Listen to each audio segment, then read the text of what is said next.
programang ito ay rated SPG. Striktong patnubay at gabay ng magulang ang kailangan. Maaaring may masiselang tema, lengguwahe, karahasan, sexual, horror o droga na hindi angkop sa mga bata. Magtagumpay kaya si Irene sa plano niya kay Carlos? Makaligtas pa kaya ang pamilya Tanyag sa kamay ni Madam Lotus? Magandang araw at eto na nga tayo sa ating pinakaabangang tagpo sa Abot Kamay na Pangarap. Welcome to my channel. Please don't forget to like, comment, and click the bell button para lagi kayong updated sa aking mga videos. Samantala sa loob ng kulungan, hindi nagustuhan ni Mildred ang naging plano ni Madam Lotus dahil hindi sila tatakas hanggat hindi niya muna nakikita ang anak niya na si Carla. Nainis si Mildred dahil wala naman sa usapan nila ang planong gagawin ni Madam Lotus, kaya galit na umalis si Mildred at pinuntahan ang mga kasamahan niya para sabihin sa kanila na nag-iba ang plano nito. Kaya gumawa sila ng sariling desisyon nila na tumakas na agad. Pero sa hindi inaasahang pangyayari, sa pagmamadali ni Mildred na tumakas na aksidente siya. Nadula siya sa bakal at nahulugan siya ng scaffoldings at nabigat na sako sa dibdib na naging dahilan para hindi siya makatayo at mahirapan huminga. Agad naman inalalaya ng mga kasamahan niya si Mildred at dinala sa loob. Ikinagulat naman ng lahat ang narinig nilang putok ng baril, kaya daling-daling pumunta sa loob si Madam Lotus para alamin sa mga kasama niya kung ano ang nangyari. Habang si Annalyn at Zoe naman ay sinubukan tingnan ang lagay ni Mildred at iniisip nila kung anong pwedeng gawin para mailigtas nila ito. Ayon kay Annalyn, sa nakikita niyang kalagayan ni Mildred, naipon na ang hangin sa dibdib niya kaya posibleng maipit ang baga at puso niya at pwede niya itong ikamatay kapag hindi agad ito naagapan. Kaya sinabi ni Annalyn na kailangan madala agad si Mildred sa hospital at nasa peligro ang buhay niya. Pero hindi pumayag si Madam Lotus sa gustong mangyari ni Annalyn. Galit na tinanong ni Madam Lotus ang mga kasamahan ni Mildred kung bakit ito nahulog. Hindi naman makasagot ang mga kasamahan ni Mildred at bigla niya ang tinanong si Annalyn kung kasabwat ba nila siya sa pagtakas.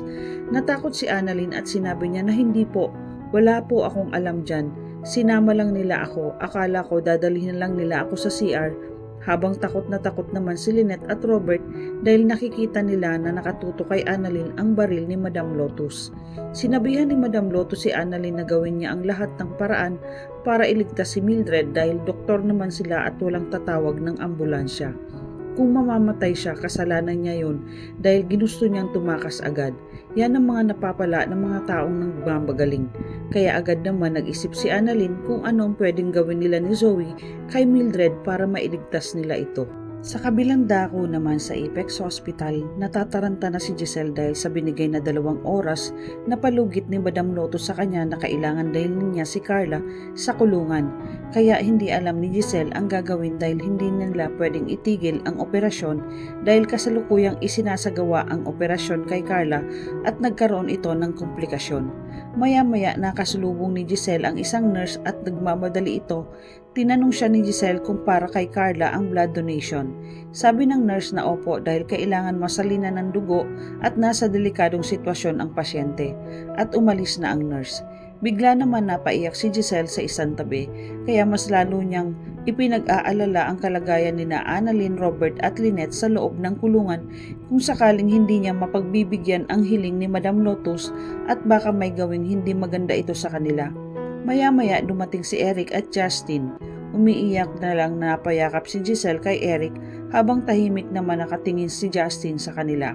Sinabihan ni Eric si Giselle na wala tayong magagawa sa ngayon kundi ang maghintay at magdasal na maigligtas sila sa mga kamay ng hostage taker sa loob ng kulungan at ganun din si Carla. Kaya mas lalong napaiyak si Giselle dahil sa wala siyang magawa. Gustuhin man ni Justin na tulungan si Giselle pero pinaalalahanan siya ni Eric sa mga plano nilang mapabagsak si Giselle at ang buong pamilya Tanyag para sa kanya mapunta ang lahat. Samantala sa labas ng city jail dahil nalaman na nila Chang Susan at Josa na nasa panganib si Annalyn at Lynette sa loob ng kulungan ay nagmamadaling pumunta ang mga ito. Ngunit hindi sila pinayagan na makapasok kahit na nagpupumilit si Chang Susan dahil delikado para sa kanila at baka ikapahamak pa niya ito. Sobrang ipinag-aalala ni Chang Susan ang kalagayan ng mag-ina sa kamay ni Madam Lotus. Hindi matatanggap ni Chang Susan na may mangyaring hindi maganda kay Annalyn at Lynette. Kaya naisipan niyang tawagan si Carlos para sabihin na nasa panganib ang buhay ng mag-ina. Ngunit ang hindi alam ni Chang Susan na kagagaling lang ni Carlos ng city jail pero hindi siya pinapasok, kaya agad itong umalis bago nangyari ang ginawang pag-hostage ni Madam Lotus kay Lynette at Annalyn sa loob ng kulungan. Kaya hindi niya alam ang nangyari dahil naisipan niyang bumalik na lang siya ng East Ridge at doon na lang mag-antay kay Lynette. Samantala, habang nagmamaneho si Carlos at tumawag sa kanya si Irene at humihingi ito ng tulong dahil may nangyari sa kanya at nasa harap siya ng bahay nila. Ikinagulat ni Carlos ang sinabi ni Irene, kaya sinabihan niya ito na, "Anong ginagawa mo dyan sa harap ng bahay ko?" Sabi ni Irene na, "Pinuntahan kita sa East Ridge kaso wala ka doon, kaya naisipan ko na puntahan kita sa bahay niyo." Agad nagmadali si Carlos na umuwi pagkatapos nilang mag-usap ni Irene. Habang si Irene naman ay nangingiti dahil may binabalak siyang gawin kay Carlos. Maya-maya ay dumating na si Carlos. Galit na sinabihan niya si Irene kung bakit siya nagpunta sa bahay niya. Gumawa naman ng dahilan si Irene at nagdrama ito kay Carlos dahil alam niya kung papaano niya ito mapapaamo. Nang malaman ni Carlos ang nangyari sa kanya, pinapasok muna ni Carlos si Irene sa bahay niya at inalok niya ito ng maiinom, kaya nagpunta si Carlos ng kusina habang naiwan niya ang telepono niya sa lamesa.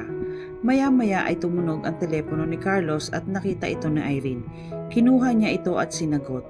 Sa kabilang linya, agad sinabi ni Chang Susan kay Carlos na pumunta siya ng city jail dahil may nangyayari kay Lynette. Pero nagkunwari si Irene na sekretary siya ni Carlos at sinabi na, "Pasensya na po, meron kasi siyang emergency kaya hindi po siya makakapunta dyan."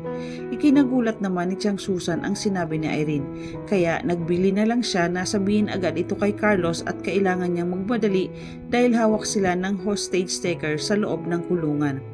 Pagkababa ng tawag ni Irene, sumilip siya muna para siguraduhin na hindi siya narinig ni Carlos at maya-maya ay may kinuha siyang bote ng pabango sa bag niya na ito ang pinakamagandang sandatang gagamitin niya para mahulog si Carlos sa bitag na gagawin niya. Maya-maya ay nag-spray siya sa panyo at hinanda niya ito. Sinundan niya si Carlos sa kusina habang kumukuha siya ng maiinom. Ikinagulat naman ni Carlos nang pagharap niya kay Irene ay inilagay niya ito sa ilong niya, dahilan para mahilo si Carlos at mawala ng ulirat. Inakay ni Irene si Carlos sa taas ng kwarto nila at pinahiga niya ito, habang si Irene ay nakangiting pinagmamasdan si Carlos habang walang malay ito. At sinabing, "Ngayon ay aking ka nang muli at magagawa ko na ang sirain ng pagsasama niyo ni Lynette." Masira kaya ni Irene ang pagsasama nila Lynette at Carlos sa ginawa niya?